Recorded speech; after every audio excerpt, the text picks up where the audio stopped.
Saudara-saudari terkasih, selamat bertemu lagi dalam renungan hari Minggu Pasca ke-7, hari Minggu Komunikasi Sosial yang ke-54.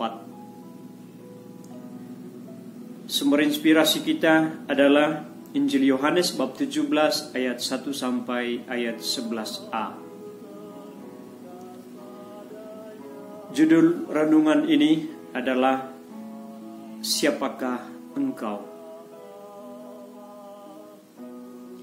Firman Tuhan yang kita dengarkan hari ini menggambarkan persatuan Yesus dengan Bapa serta persekutuan semua orang beriman dengan Tuhan. Dalam doanya, Yesus mengungkapkan buah dari iman kita kepadanya, hasil dari kesediaan kita dalam menerima firman-Nya, yakni menjadikan kita milik Allah. Mereka adalah milikmu, dan segala milikmu adalah milikku, dan milikku adalah milikmu. Karena kita semua adalah milik Allah, maka Yesus menyerahkan kita kepada pertolongan dan perlindungan Allah Bapanya. Tugas Yesus telah selesai. Dia kembali ke surga. Tetapi kita masih di dunia ini. Ia mengalami kemuliaan yang dia miliki sebelum dunia ada. Namun kita mengalami tantangan dan godaan dunia. Dalam menghadapi tantangan dan godaan itu, ia menjanjikan Roh Penolong, Roh Kudus, Roh yang berasal dari Bapa dan Putra itu senantiasa menyertai kita. Singkatnya, pesan utama Yesus dalam Injil Yohanes bab 17 ayat 1 sampai 11 adalah bahwa dengan beriman kepada Yesus sebagai anak Allah dan juru selamat, serta menerima Yesus dan pewartaannya, kita telah menjadi anak-anak Allah, telah menjadi bagian dari anggota keluarga Allah. Kalau demikian, maka persekutuan orang beriman adalah persekutuan anak-anak Allah, sebuah komunitas putra-putri Allah. Dan karena itu setiap orang di dalamnya adalah anak Tuhan. Inilah kebenaran yang tak perlu dibantahkan. Apakah kita sadar dan mengakui kebenaran ini? Semua orang sadar dan mengakuinya, namun belum tentu sanggup menghayatinya dalam hidup nyata. Saudara-saudari terkasih, pada Hari Komunikasi Sosial Sedunia yang ke-54 ini, Paus Fransiskus menyampaikan pesannya dengan mengangkat tema yang berkaitan dengan kisah pembebasan Israel dari perbudakan di Mesir, supaya engkau bisa menceritakan kepada anak cucumu. Keluaran bab 10 ayat 2. Dengan itu, Paus menghendaki agar kisah-kisah kebaikan Allah diceritakan terus untuk mengubah dunia menjadi lebih baik.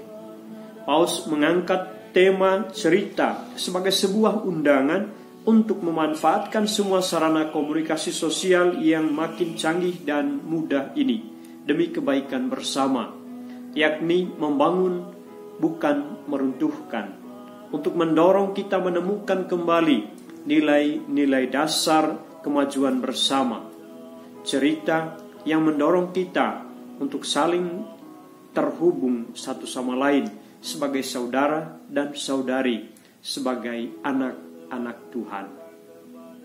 Dalam hal ini, tugas setiap orang beriman adalah menghayati hidup sebagai anak-anak Tuhan, sebagai anggota keluarga Allah yang sekurang-kurangnya tampak dalam persatuan dengan Tuhan dan dengan sesama. Persatuan dengan Tuhan dapat ditempuh melalui doa, membaca dan merenungkan sabdanya. Bagi orang Katolik, puncak dari persatuan dengan Tuhan terwujud dalam Ekaristi. Dalam Ekaristi, manusia bersatu dengan Allah melalui sabda dan tubuh Kristus.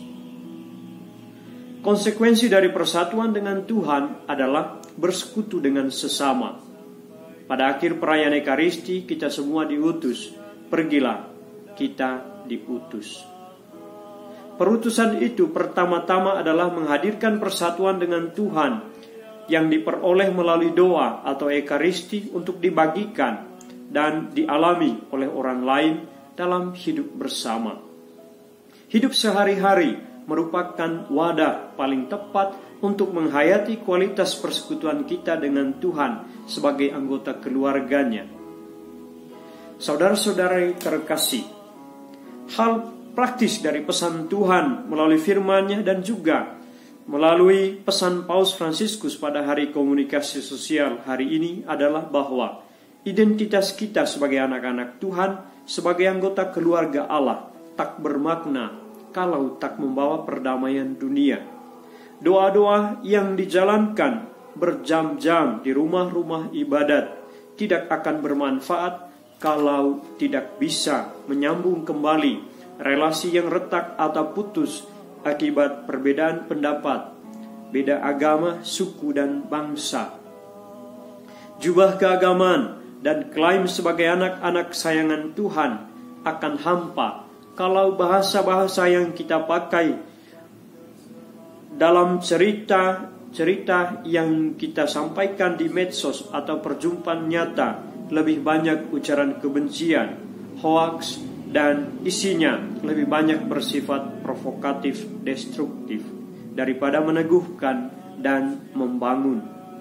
Karena itu, pertanyaan siapakah engkau yang menjadi tema renungan ini adalah pertanyaan bernada gugatan di tengah dunia yang kian terpecah belah karena perbedaan agama, suku, bahasa, dan budaya yang bahkan diperparah oleh ego kesukuan dan agama yang mengklaim diri sebagai yang disayangi Tuhan namun membinasakan sesama.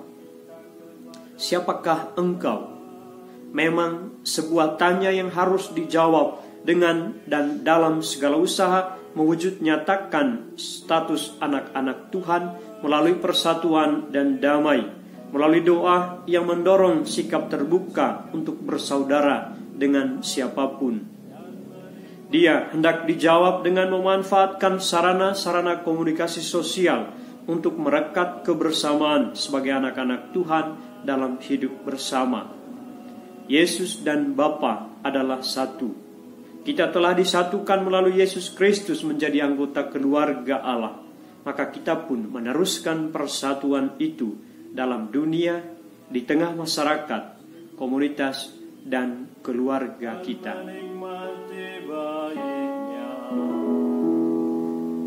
Tuhan memberkati kita semua.